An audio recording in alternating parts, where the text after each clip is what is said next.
I'd leave it as an 8 frame actually. Yes.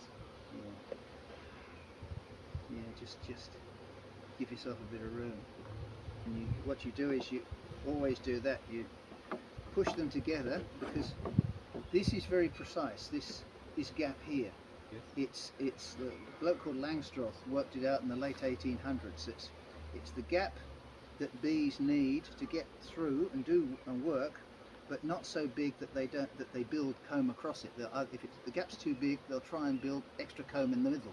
Mm-hmm. So what you do is every time you've been working on a hive, you make sure that they're pushed together, and you'll have a gap either side. That's all right. You just have a nice even gap both sides. Yes.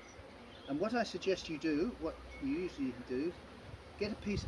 If you can find a piece of old lino or something like that, lino or and you cut a piece that's not quite as long as the hive. So say it goes between the staple, between there and there. So you leave a bit of ventilation space each side, Mm-hmm. and you put that on the top, and that stays there. Yes. It does a couple of things. It helps with insulation, with keeping them warm in the winter or cool in the summer. But it also stops them making. You see what they've done here? They've made comb in the lid, Yes. and it'll stop them making comb in the lid, which can be really messy if they get crowded. They'll fill all this up with comb, and it'll be a horrible mess. Okay. So that. Yeah, Is that okay? that's fine. Yes, that's good. Oh, okay. Yeah, Can I use this one? Yeah, of Is course that- you can. Yeah, yes, that's fine. Yeah. Good old. You don't have to wail on the smoke. Just like that, just to get them off the top there, like that. Okay. And then you can put the lid on. See, they go down quite easily.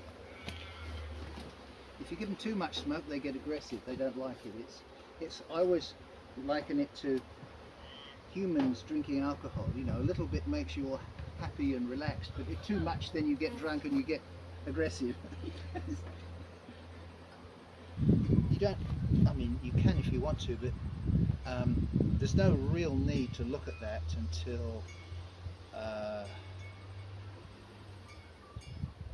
Well, you don't really need to look at it until the end of the season. Then you just have to look at it to make sure it's got enough food for the winter at the stores. But I mean, you probably will want to look at it because you want to look at it and see how it's going on. But you don't have to do anything now.